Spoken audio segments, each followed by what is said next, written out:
నమస్తే అండి. ఈరోజు మన వంట ఏంటంటే దోసకాయ పప్పు అరగంట ముందు నానబెట్టుకున్నానండి. నానబెట్టి వాటర్ వేసి పెట్టుకున్నాను. ఇప్పుడు నూనె వేసుకోవాలి తొందరగా ఉడకడానికి.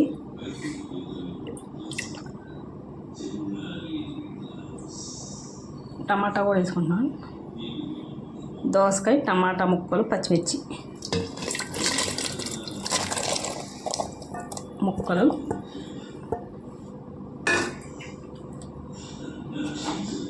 కారం, పసుపు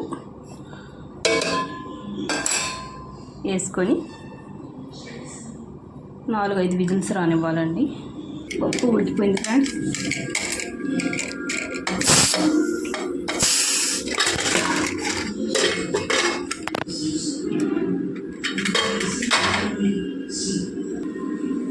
ఉడికిపోయింది. తాలింపు పెట్టుకోవాలి. ఎనిపి తాలింపు పెడతాం, అప్పుడు చూపుతాం మళ్ళీ. ఇప్పుడు పప్పు తాలింపు పెట్టుకుందాం. నూనె, నెయ్యి కూడా వేసుకున్నానండి. పప్పు తాలింపులో నెయ్యి వేసుకుంటే చాలా బాగుంటుంది. వేసుకున్న తర్వాత ఇందులో చల్ల మిరపకాయలు వేసుకుంటున్నామండి. తాలింపుకి చాలా టేస్ట్గా ఉంటుంది. తాలింపు మిరపకాయలు వేసుకుంటే వేగిన తర్వాత మిరపకాయలు వేగినాయండి. ఆవాలు, జీలకర్ర వేసుకోవాలి. చిట్టపెట్టలాడిన తర్వాత వెల్లుల్లి రెమ్మలు వేసుకోవాలండి.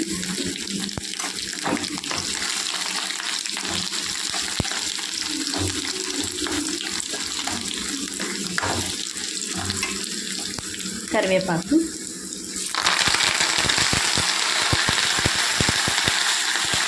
ఇంగు వేసుకోవాలండి. ఇంగు వేసుకుంటే అద్భుతంగా ఉంటుంది. పప్పు డైజెషన్ కూడా బాగుంటుంది.